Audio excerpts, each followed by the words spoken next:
Harry Morris, occupation financial advisor, age 50. Less is more. If pushed, Harry would probably concede that his decision to get rid of as many things as possible, as quickly as possible, might not have been entirely consistent with classical minimalist principles. Whereas he'd acted on impulse and out of frustration. He was so sick of all that stuff. Minimalism emphasises gradualism, patience, due process. Still, actually, who cares? He didn't have time for that. He was simply trying to solve a problem, not make a statement. And it proved hugely liberating. It took time and energy, but as he decluttered one room after another, he found that he was able to breathe increasingly easily.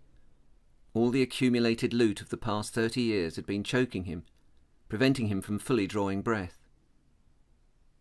As he unclogged each room, he painted it white and put white calico curtains at the windows. No pictures, no books, no knickknacks, no houseplants, no souvenirs, no lamps, no cushions, no candlesticks. Nothing on which the dust could settle.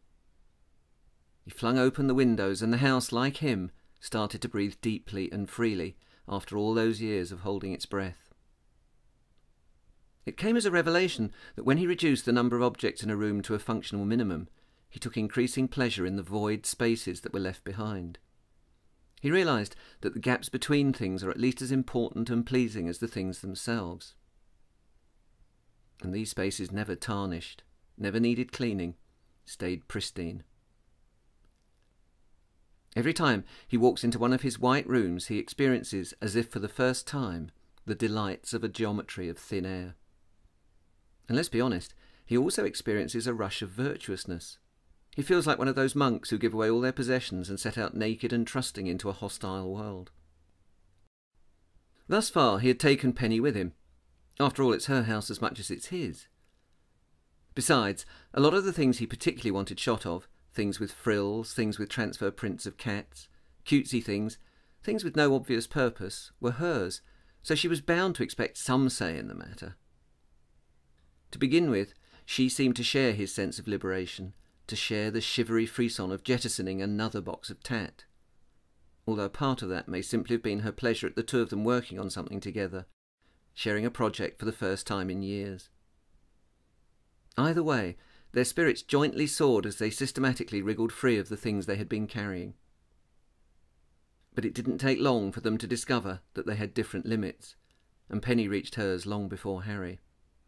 While he was still looking for things he could do without, she came to the conclusion that she'd got rid of everything she could bear to, and what was left was therefore indispensable.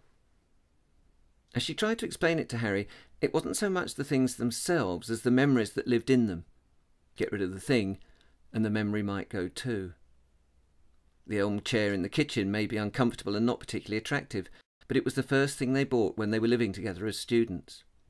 Bought from the back of a rag and bone man's lorry. The blue glass vase might be chipped, its neck too narrow for flowers, but one of the kids brought it home as a present from a school trip to Belgium or Holland. This far, she announced, she was prepared to go. No further. What remained must continue to remain. Problem was that even though they'd by now got rid of 90% of the stuff that had been stifling him, Harry felt no less trapped. For him, doing without is not a matter of belief or ideology. This isn't about anti-consumerism or self-sufficiency. He really couldn't care less about his carbon footprint or the evils of affluenza. For him, it's physical. He simply feels better without things. Things have got on top of him to the point where he can no longer bear them. The compromise they've reached is that Penny can have all the stuff that she wants in the 4 rooms now designated as hers, all her books and sewing paraphernalia and pictures. The other 4 are Harry's, and he sometimes wonders if he'll eventually empty them completely, and whether it would make him happy if he did. At the moment, they coexist uneasily, but Penny is making it increasingly clear that she is not pleased. And now that uneasy compromise has moved into the garden. Harry can no longer stand all her scarlet peonies, crimson cocosmias and purple campanulas.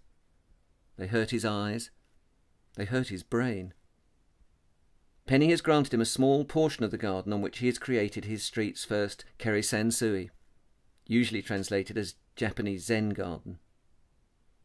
This may have been her biggest mistake so far. Harry's used gravel and rocks to create a space which he thinks is stark, tranquil and inspirational. He's raked the gravel into designs he's seen in books, placed the rocks with care. The waves in the gravel look like ripples on water. The rocks represent a tigress swimming with her cubs. It's been suggested that such gardens are grounded in neurophysiology, that they use suggestive symmetry to force the brain to do the work, compel it, for example, to visualize a tree in the empty spaces between rocks. And from Harry's point of view, if you can create the idea of a tree at an exact point in your garden, why on earth would you want a real one? But he realizes that what he's achieved is little more than a token. It serves only to highlight the appalling richness and diversity surrounding it. But Harry is biding his time, awaiting his opportunity. He isn't finished yet, no siree. Somehow, sometime, he'll get this garden properly under control.